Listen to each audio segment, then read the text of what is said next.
Assalamualaikum. Ini kita berada di House of Cendol. Kita menghala ke Raub. Sekarang ni di Kampung Cempaka. Ini ada senarai harga Maggi. Seterusnya kalau ini kita tengok ada lauk-lauk dia lah, lauk patin kan. So hari ni tadi kita sampai lebih kurang pukul 2, dah tak ada yang ekor yang patin ni dah habis. Untuk satu set patin kecuali air adalah RM20. RM20 termasuk nasi, timun dengan sambal. So ini apa-apa hal, order kat sini dulu, order, bayar, kemudian nanti akan ambil dekat sebelah sana. So kat sini nama kedai ni Cendol Lily. You all boleh order set dulang kampung untuk 4 ke 5 orang, free nasi dan sirap.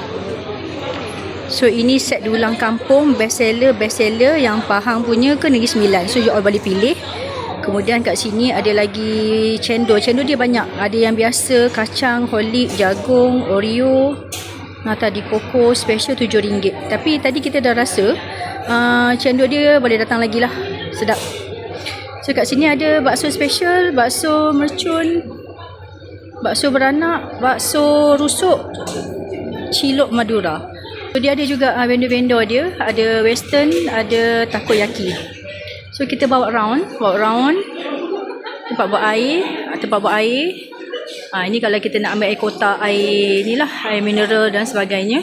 So ini kalau you tengok, dia punya kategori ataupun dia punya status kebersihan dia adalah grade A. Grade A. Tarikh pemeriksaan, sijil penarafan kebersihan premis makanan. Okey. So nanti order kat sini, kakak adik ni buat bayaran akan ambil sebelah sana. So you all boleh beritahu nombor meja lah. Okey. So kita dah nak gerak balik. Nak gerak ke Raub.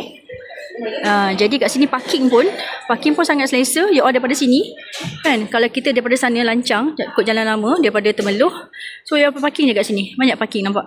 Ada sekarang kat sini ada lebih kurang 10 ni. Nama dia Cendol Lily. You all boleh datang. Recommended. Siapa yang ada area sini boleh datang. So ini dia punya ni lah. So itu saja. So kita nak meneruskan ke sebelah kanan, ke Raub. So doakan perjalanan kami selesai.